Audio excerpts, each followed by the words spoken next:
that the driving shaft, supposing I have a shaft, which is now like this one, okay? These are not actually connected to each other. Okay, let's assume that this will be your driving shaft, and this will be the driven shaft. Okay, so if I want to make sure that the driven shaft will be rotating at the same RPM as the driving shaft, all I need to do now is to connect this through probably a coupling. Okay, pwede natin gamitin sa coupling dyan. Kagaya nung nasa vlog natin, yung GUNT testing machine, merong makina, tapos na-connect siya dun sa pinaka yung pinaka-torque system niya. Okay? So, the problem is that if the connection between the two is simply a coupling, you will notice that the coupling is somewhat permanent in terms of connecting the two shafts. So, if there will be a problem wherein one shaft will be having a problem and the other one is supposed to be detached from it so that it cannot be affected by that problem, therefore we cannot easily do that. Okay? Kasi pag coupling tayo dyan, nilalagyan natin siya ng bolt dito, naka-bolt siya yan. Okay, naka-bolt siya yan. So the problem is that, if this will be having a problem and this one will be affected by that problem, we cannot easily detach that. Okay? So in order for us to detach the driving or the driven shaft from each other, okay, at a given moment, instead of using a coupling, we can now use what we term as a clutch. Kaya nilalagyan natin siya ng clutch ngayon na tinatawag natin. Right? So, a clutch is a machine element that is used to detach or connect or disconnect a shaft at any given moment. So, pwede natin gawin yan. One very good example for that is the manual transmission of internal combustion engine. Okay? So, in a manual transmission, if you want to change the gear or to change the speed of that engine from a higher or to a lower gear, you need to separate the engine from the transmission. Okay, so di ba meron tayong pinaka-purpose yan. Kung ito yung engine natin, connected siya directly dun sa tawag natin na transmission natin. So, if you want to, let's say, to change the gear from a higher to a lower one, you need to detach the engine to the transmission. So much so that when you have detached that, you can easily change the gear. Okay? And then, after changing the gear, balik na naman natin sa dati yan. So, tuloy-tuloy na ngayon yan. Now, in order for us to do that, we have to use a clutch for that. Nilalagyan natin siya ng clutch. Okay? So, dito yan. Di ba? Pag press natin yung pedal natin dito, ito yung pinatawag natin na clutch natin. Therefore, didetach siya doon sa pinaka-engine side, yung driving shaft natin, and then you can change the gear. Then after changing the gear, para natanggalin natin ang force natin dito, magtatama na naman sila. Therefore, whatever speed that we have here, that will be transmitted down to the other side that we have. Okay? So the clutch actually, in order for us to make sure that the connection between the engine and the transmission will be okay, we need to have this clutch. Ito yung tinatawag natin ang clutch natin na yan. So clutch actually is something like this one. Okay, parang ganito siya. You have two pads like this, wherein this will be the surface. Ito yung pinatawag natin face of the disc. Okay, ito yung mga abrasive siya. Okay, ang mangyayari dyan, let's say this will be the driving engine, this will be the driven. Okay, if you exert a force, an action force into this, it will be in contact with each other. Since ito yung surface natin, friction surface natin, therefore pag-ikot niya, sabay sila. When you take away the axial force, they will be separated, and then this will just simply rotating, and this one probably pwedeng tumigil din siya, depende yan. And then, lalagyan naman siya ng axial force, magsasama na naman sila. Okay? So therefore, this is now what we term as the face of the disc. Ito siya, ito yung pinaka-face natin, abrasive yan. Okay, parang kumbaga sa may friction sila dyan, nagko-contact sila. Now, in terms of clutches, we have two types of a clutch. So, dalawang clutch tayo. Meron tinatawag tayong disc clutch. And the other one is a cone clutch. Okay? So, meron tayong tinatawag na disc clutch at saka cone clutch tayo. Okay, for this one. Okay. Yan ang clutch natin na yan. Alright, now. So, before the clutch, umpisa natin like swap. Beta and bilog, dalawa lang naman yan. Okay, ito tayo, tawagin natin to, this will be the outer diameter of the clutch.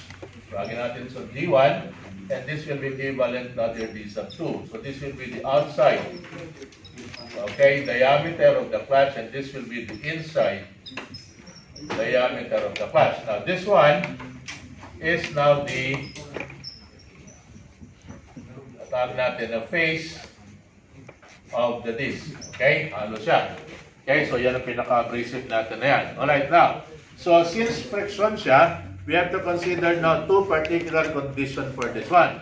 Yung clutch natin, the clutch actually, okay, can be designed of clutch can be either in terms of a uniform pressure or in terms of a uniform wear. So, dalawang klase ang pag-design natin ng clutch natin in terms of a uniform pressure and uniform wear. Now, when we talk about a uniform pressure, it means that if let's say this is now the face of the disc, sinabi natin, ito yung tinatawag natin na disc. Kaya ito yung face ng disc natin na yan. Kaya yung face natin, face of disc. Okay? When we talk about uniform pressure, it means that when we apply the actual force into this one, this will be the actual force. Okay, the pressure exerted along the face of the disc will be equal. So meaning, pantay-pantay siya. Yung pressure natin dito will be the same as that one. So that we can more or less determine the average pressure for that. So kumbaga sa ano, ito siya. Okay, ito yung pinaka-face ng disc natin. Ito siya. So ito yung pinaka-face ng disc natin. Nag-apply tayo sa force dito. The pressure exerted on the face of the disc will equal from here to here, from the outer diameter to the inner diameter that we have. Okay? So that's why whenever we are designing the disc clutch in or the clutch in terms of uniform pressure, we are considering this to be a new clutch. Bago siya. Sabihin, bagong-bago yan, wala pang wear out dito na yan. Like now. The other one is in terms of uniform wear. When we talk about the uniform wear, it means that if this will be the face of the disc that we have, and if we apply the axial force P, since masyado natin ginagamit ngayon yung clutch natin na yan, you will notice that this portion, the outer portion, wear out faster than the inner portion. So when you apply the axial force P, since meron tayong wear na yan, dito yung outer portion natin will wear out faster than the inner portion, such that when we exert this force, this will get a minimum pressure, whereas this one will get now a maximum pressure. Hindi na pantay yung pressure natin na i-exert natin dun sa pinaka-clutch natin. That's why, if you are designing the clutch in that uniform wear, this is considered to be an old clutch. Luma na siya. Okay? Luma na yung pinaka-clutch natin na yan. Okay, so dalawa. It's either in terms of uniform pressure or a uniform wear. Now, in the design of clutches, whether it will be a disc clutch or a con clutch, when the type of design is not specified, you always assume it to be in terms of a uniform pressure or a new clutch. Now, bakit siya nagwe-wear out? Diba? Kung titignan natin, ang forma kasi ng clutch natin, palagay natin doon sa sasakyan, sa mga sasakyan, ha? Ang forma niya, bilog siya. Okay? And then, ito yung mga padding niya. Ito siya. Meron tayong mga padding dyan. Ito yung mga friction surfaces natin. Something like this one. Parang ito ang schematic diagram niya. And this is now the spring. Take note that your clutch, whether it will be a contact or this clutch, is spring actuated. Okay? These are the springs that we have. Such that whatever force that we have on the spring, kung ano yung force na binigay natin sa spring, that will be the same force exerted on the clutch. Pareho lang sila. Okay? So, take note of this one. Ito, meron tayong spring dun. Okay? So, pag nag-apply tayo ng force, nadidepress natin yan, yun yung force natin na in-apply natin dun sa pinaka-clutch natin yan. So, that's why whatever is the spring force, that will be given to the force of the clutch itself. Now, so, usually that will be spring actuated. Since kagagamit natin yan, this portion wear out faster than the inner portion. Kaya mapapansin nyo, di ba? May mga sasakyan, bisan mararamdaman natin na ang hirap okay, igalawin yung transmission, yung ano natin, yung cambio. Kasi usually ang nangyayari dyan, payapang silip na yan dahil gastado na yung pinaka-clutch natin na yan. Especially may mga, sabihin na natin, masyadong binababad yung paa dun sa clutch pedal, Kaya palagi naka-engage yung clutch natin na yan. So what will happen is that, lalo na kung marang ang paralis ang pataas, palagi sila nakatapak sa clutch natin na yan, ano nangyayari? Okay, nasusunog yung clutch, nangangamoy siya ng parang susunod na goma. At once na nangamoy na yan, ibig sabihin, etong surface natin na yan, nawawala na yan, nagwe-wear out na yan. Kung baga sa ano, natatanggal natin itong surface na yan, at lumalabas yung pinaka-metal niya. So metal yan, napakahirap na ngayon i-shift yung gear dahil wala na tayong contact between the two. Diba? So papalitan mo na yan. So tapos yan. Yan yung ginayari. So when that happens, that's not considered to be an old clutch or the design will be based on a uniform wear. Sinatawag natin. Alright, now. So what are now the basic equation that we can use for this one? One in terms of a uniform pressure. Okay, yung design ng clutch natin na yan. Alright, uniform pressure tayo. So these are now the face of the disc that we have. Okay, so this will be the cross section of that. Bilog siya. This will be the outer diameter of the face of this clutch, and this will be the inner diameter of the clutch that we have. When we apply an axial force P into this, since this will be a uniform pressure, it means that the pressure on this side will be equal. Okay, now if I take a certain elemental radius yung dr natin, I can determine the amount of area, the differential area that I consider for this one. Kaya pwede natin computein yung differential area niya in terms of dr, which is now equivalent now to that one, 2 pi r. Diba? Yung area natin na yan. But when we apply the normal force, bakit normal force? Kasi meron tayong friction surface that we have. Okay, so doon sa sistema natin, di ba? Pag meron tayong block na ganyan, at meron tayong friction, this will be the normal force, and this will be your frictional force. And if I get the ratio between the normal force and the frictional force and the normal force, that will give you now your coefficient of friction. Now, the normal force will be perpendicular to the surface of that one. And what about the normal force? It will now be equivalent now to the pressure multiplied by the area that we have. Okay, the pressure natin, pinapi natin na yan. So going back to this, yung pressure natin multiplied by the differential area will now give you the normal force. Now, what about the frictional force? If I multiply the normal force by the friction by that coefficient of friction, that will give you now the frictional force, which is now equal to that, or Fp 2 pi r dr. Okay? Now, if you consider now the relationship between the diameters, okay, this will be the inside radius and that will be the outer radius that we have. In terms of that, integrate na lang natin yan. The pressure or the pressure will now be equivalent to this one, or the torque is equivalent to this particular equation. Or if we simplify this equation, okay, in terms of the integral of that, that will give you now this equation. So, balik ito, okay, nanggaling yan dito. Diba, integrate natin between the outer radius and the inner radius. Bali, power formula naman yan. Okay, all over 3 yan, it will now give you this particular equation. So this will be the torque per friction surface. Now, bakit torque yung consider natin? Because we're considering the amount of power being generated by that clutch that will be transmitted to the other system. Okay, now, so from our equation, the torque will be given to the coefficient of friction multiplied by the axial load all over 3 multiplied by the ratio between the cube of the difference of the diameter all over the square of the difference of the diameter. Okay? That will be the torque per friction surface. Bakit per friction surface? If we go back to the figure, okay, this one, pag pinagsama natin yan, that's one pair of a friction surface that we have. Kasi ang disc clutch, okay, nandaan niya, ang disc clutch, nagkakaroon tayong tinatawag natin na multiple disc clutch sa mga industry. Multiple tayo. Kaya ang tinatawag natin ngayon yan, per friction surface. Meaning, if I consider this one, that's one pair, one disc, another disc, pag pinagsama natin yan, we can now determine the torque per friction surface pag pinagsama natin yung dalawang yan. Okay, now, so if I want to determine the action force exerted by the clutch, it will now be equivalent to this particular equation. Now, ano yung pressure natin yan? Basically, the pressure is an average pressure. Bakit average? As I've said, because if this is a new clutch, okay, ang pressure natin this from this one to that will be the same. Pare-pareho lang yan. Kaya, average pressure lang siya.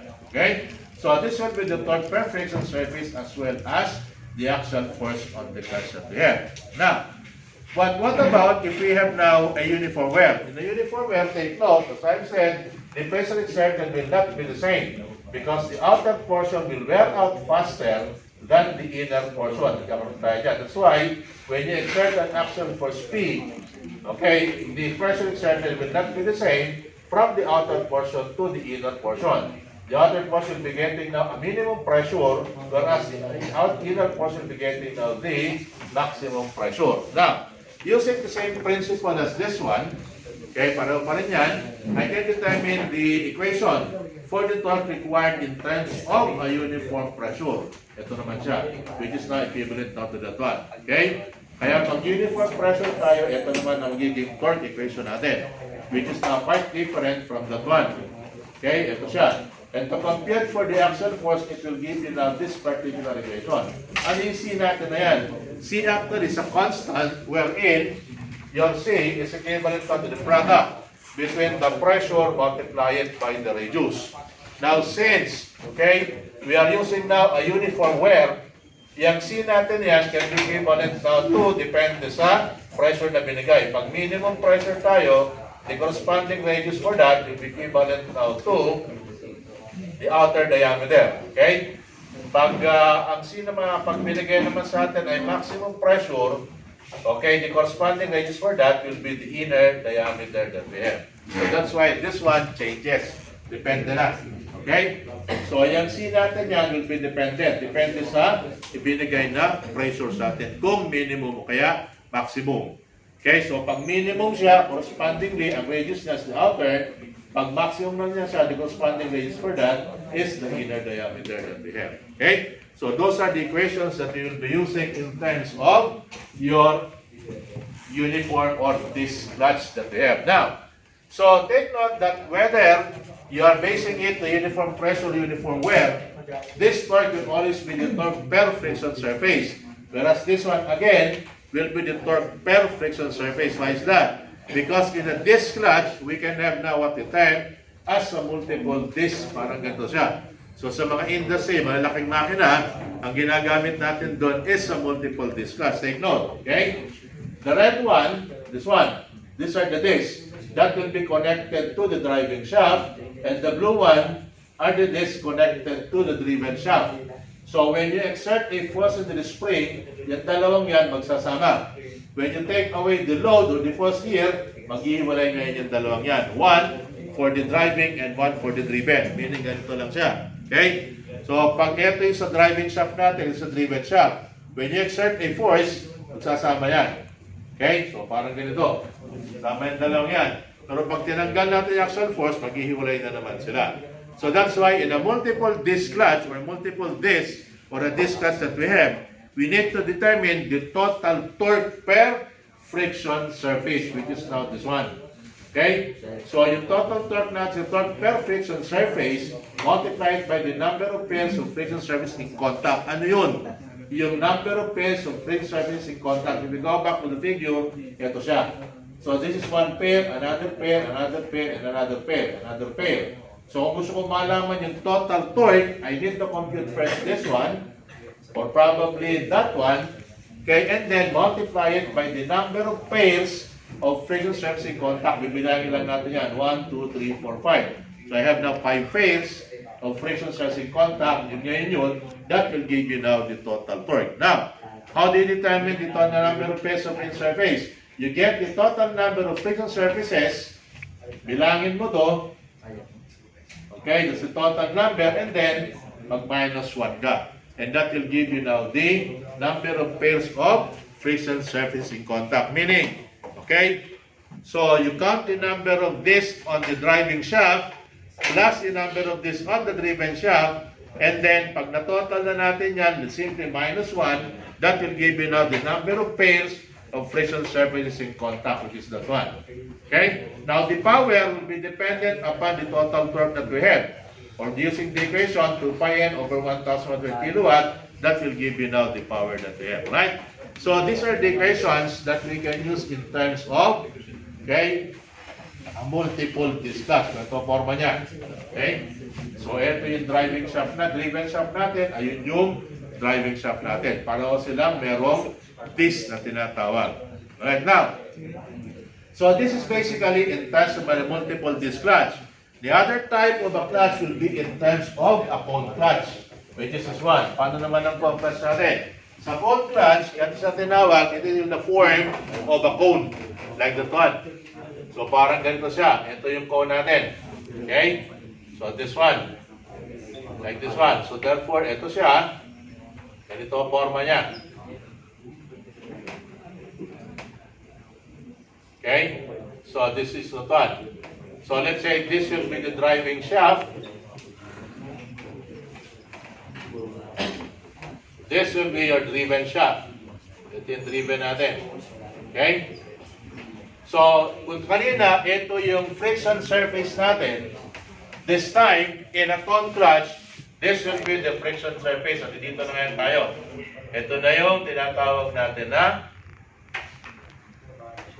friction surface. Okay? Ito na yung friction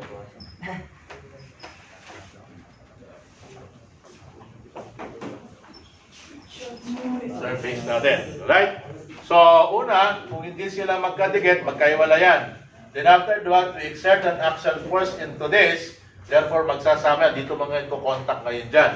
So, if this will be the axial force exerted, I have to transform this axial force into the normal force that we have. Tawagin natin itong P prime, which is now equivalent now to your normal force that we have.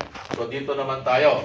Now, since cone siya, let's consider now this one. This will be what we term as the cone angle. And to convert that this P into that, kailangan natin ito. Lalagyan natin ng P prime equivalent to P all over sine alpha that we have. Okay, now, so ano naman yung cone clutch natin? Again, the same. Whether you are using now this clutch or a cone clutch, you design it in terms of uniform pressure, uniform wear.